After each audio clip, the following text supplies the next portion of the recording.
What role did Lance's training advisor, Dr. Ferrari, play in the use of illegal performance-enhancing drugs? He's the best that there is in cycling and at giving advice. At giving advice on what? Giving advice on how to go about doing it, how to avoid being detected.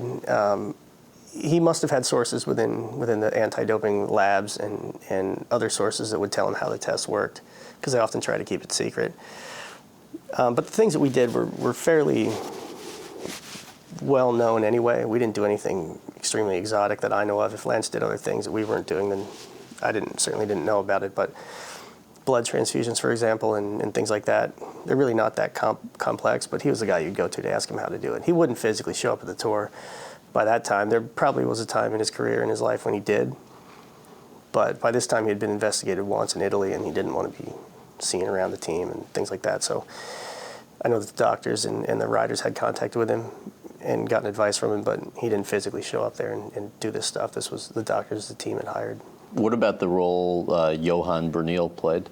He would orchestrate all of it director. Between the doctors and the riders and things like that. He liked to boast a lot of times about how he was actually the team doctor. But really? Yeah. Why?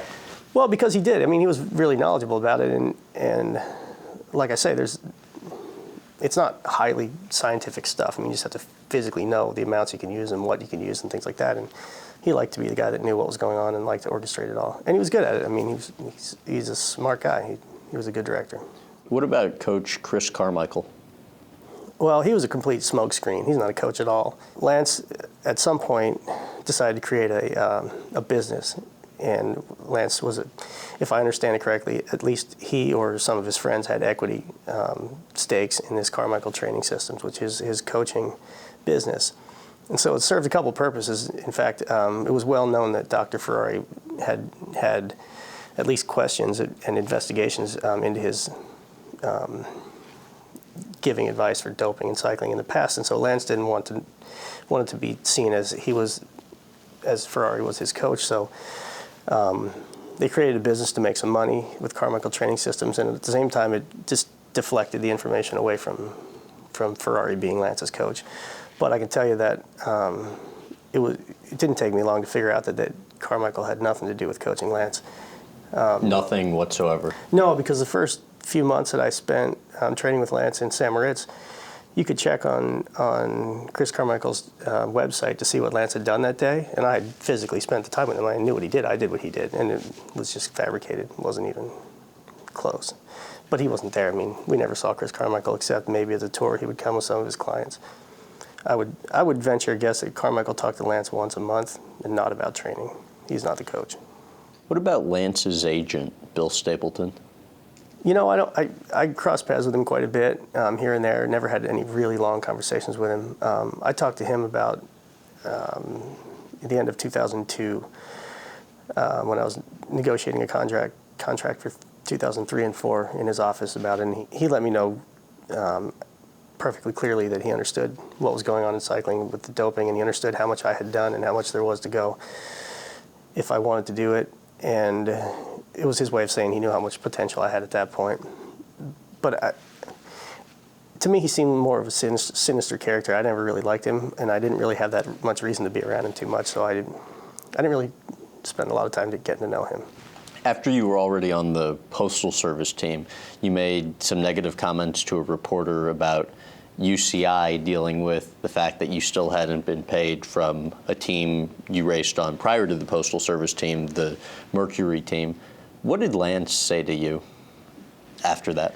The UCI was unhappy with a comment that I had made about it, which I still stand by the comment. I said that they hadn't followed their rules. They have a set of protocol that they follow. If somebody's not paid, they have a sort of an insurance policy. They call it a bank guarantee that pays at least 3 months of your salary if a sponsor discontinues a team or if a team goes bankrupt or something. At least you have 3 months, right? Well, I couldn't get them to follow their own rules and pay the 3 months, so I made this comment when someone had asked about it. And rather than contact me about it, it was clear that the UCI president called Lance and called Johan and asked them to tell me to correct this situation. Why would they call Lance and Johan about it?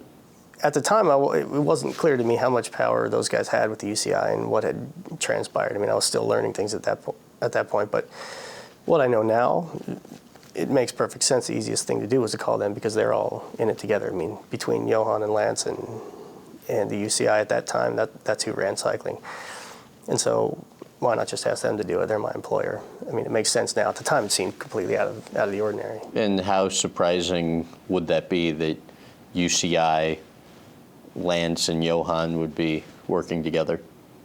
Well, it runs completely contrary to what they claim to be doing. Which is what?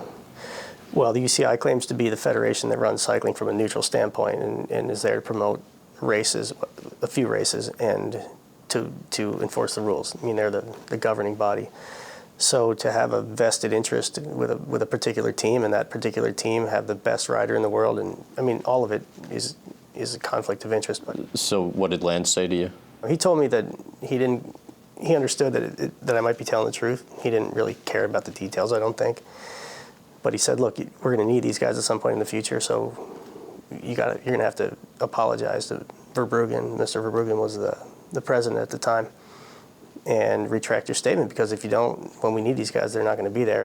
Don Catelin, who ran UCLA's Olympic anti-doping lab for 25 years, what was his role in everything? Well, it's become evident now that he's been involved in some cover-ups of testosterone positives for Lance Armstrong, but the only relationship that I know for sure between them, Armstrong and Don Catelin, is that Don Catelin was allegedly going to conduct this anti-doping program for Armstrong in 2009, I believe, when he made his comeback. They announced it at some sort of press conference, and it was going to be the greatest anti-doping program ever. But within 2 or 3 months, they just, I mean, one of the dumbest quotes I ever heard. Don Catelin said that they decided that sometimes when you try something so big and difficult, sometimes it's best to just quit. And that's what he said.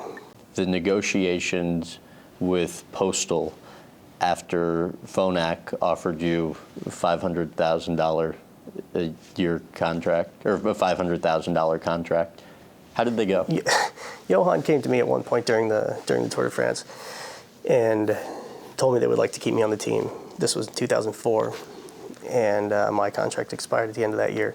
And I didn't have any offers yet at that point, and so I said, well, I'm going to go find some other offers. And I really, in the back of my mind, I wanted to leave, but I didn't want to have a debate during the race. I just wanted to deal with it. So I said, I'm going to find some other offers. And he said, well, we don't, this team's the best team in the world. We don't match other teams' offers. We pay people what they're worth, which didn't make any sense to me, because I was always told what you're worth is what people will pay. So he obviously had a different point of view.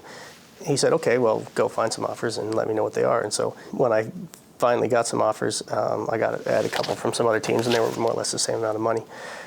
I went back to him and I said, because in the contract they had the right to match an offer, right? So I took it to him and he said, well, we didn't want to match it. And so I said, okay, good, then I'll leave. And I got a bunch of calls. I got a call from Lance at some point in the next few days, and I got a call from Barton Eggs trying to tell me to stay. And I said, no, I'm not going to stay. And so finally, Bill Stapleton, I believe himself, called me and said that they decided they want to match the offer. And by this time, my mind was made up. I mean, I did not want to stay. So I told him, well, you already waived the right to match the offer. You told me you didn't want to, so I'm leaving. And then he got mad and he said, well, you can't do that. That's what the contract says. You can't do it. And I didn't really want to pay a lawyer, so I said, well, all right, well, if you want to pay me $500,000 to sit around and get fat for 2 years, that's fine, but I'm not going to train. I'll be happy to take the money. And then he got mad and he said, you can't do that. And I said, well, I thought I told you I don't want to stay. And he said, well, what do you want?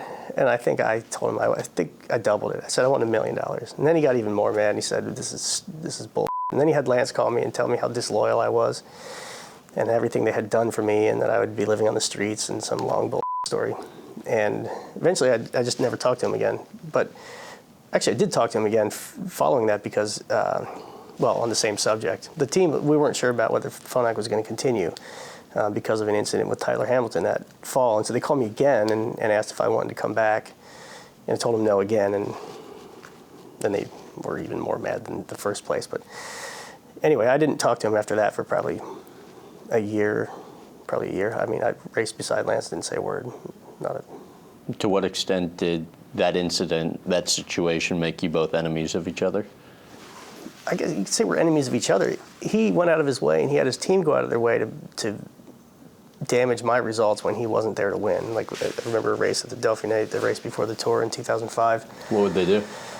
They would just make sure that I couldn't do anything. They would have their entire team work against my team to prevent me from having any opportunities. And you can do that in cycling. It's easy to prevent somebody from winning. But I can't say I was an enemy of him. I really didn't care if he didn't like me. I didn't want to be his friend. I didn't feel like they owed me anything, but he certainly felt like I owed him something. So the way he behaved to me just seemed like a waste of time. I mean, it was upsetting. It wasn't like I was happy about it, but I didn't care for the guy. It wasn't like I felt any sort of loss not being his friend.